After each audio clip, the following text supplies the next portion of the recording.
The word minimalism has different meanings, or maybe I should say it can be applied to different things.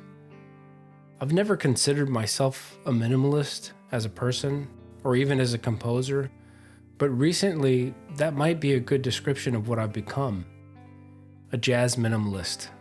That kind of sounds like an oxymoron. But what I've realized is that minimalism has a bonus side effect of making me more productive. I make more stuff. Not all of it's good, but it increases my chances of making something good. And just to be clear, none of this was on purpose.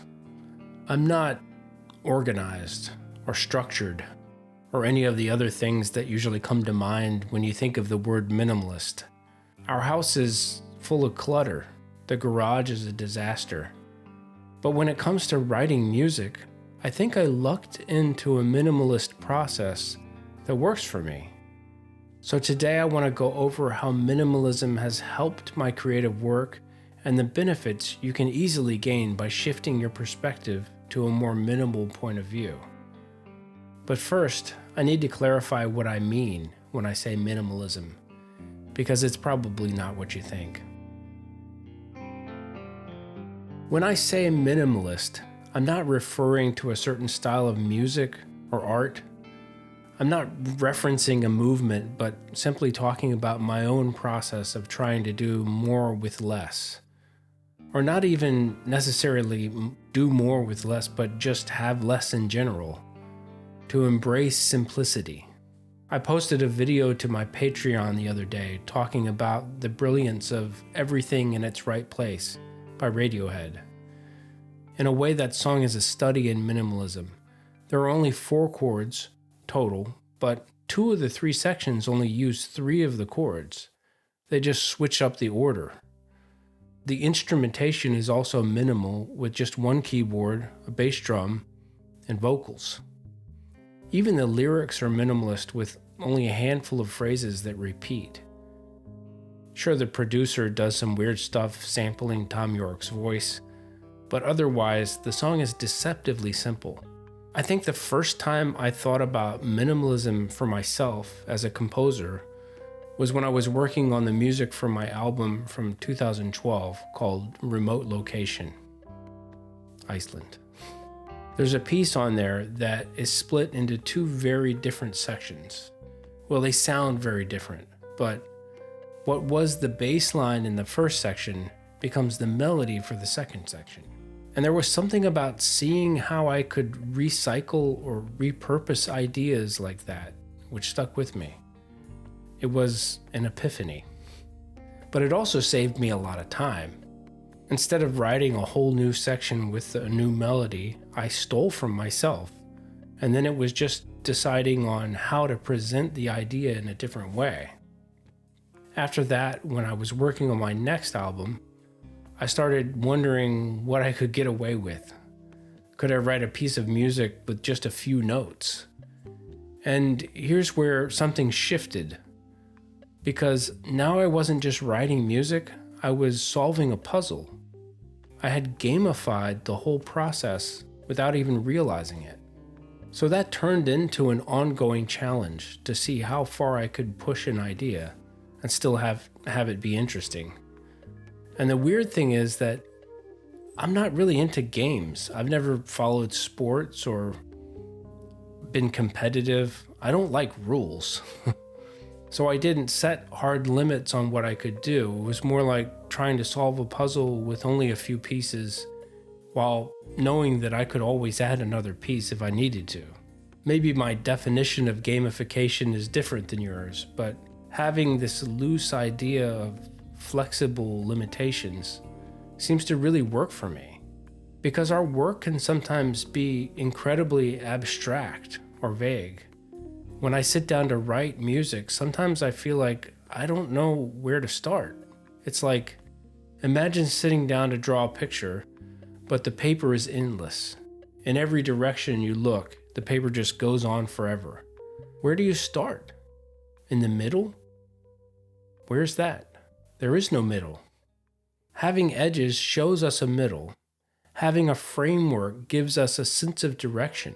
It narrows our focus. It gives us a path forward. These limitations can be ones we accept, from the size of our canvas or the playing time of a 12-inch vinyl LP, but they can also be ones we impose on ourselves, limiting our color palette, our choice of notes, the length of a performance, the vocabulary we can use to tell a story. Any of these factors can become a way to gamify your creative work through minimalism. So, what did this gamification actually do for me? Well, more than I realized at the time. So if we go back to the beginning of this episode, when I was telling you about how recycling an idea from myself saved me a lot of time, that wasn't on purpose. I wasn't thinking, gee, I really like writing music, but I wish there was a way to do it faster. It was just a realization after the fact. The gamification thing was also not something I planned out. It wasn't part of some grand scheme to trick myself into writing more music. But in retrospect, I saw that trying to use a more minimalist approach had the effect of turning it into a game. And the gamification made me want to do it more, which made me more productive. Maybe you remember in an earlier episode, I talked about increasing my creative output by 700%. When I made that episode, I hadn't made the realization that the minimalism and gamification were part of the 700% increase. Yes, the other factors I outlined in that episode were also crucial, but now I think I understand better what was really going on. Looking back at the 2 albums I was able to record last year, I see the through line clearly now. The less I gave myself to work with, the more I actually made. And I think that's because the constraints don't limit my creativity, they channel it. They turn the endless blank page into something manageable, something playable. So yeah, I guess I am a minimalist now, at least when it comes to music, just not with the garage. But here's what I want you to take away. I didn't become more productive by trying to be more productive. I got there by making the work more fun, by turning it into a puzzle I wanted to solve. And the minimalism, that was just the game board. So if you're stuck on a project, maybe don't ask yourself, how do I do this faster? Ask instead, what if I could only use 3 colors, or 5 words, or 4 chords? See what happens when you play. Thanks so much for hanging out. I'll catch you in the next episode. Until then, keep the flow.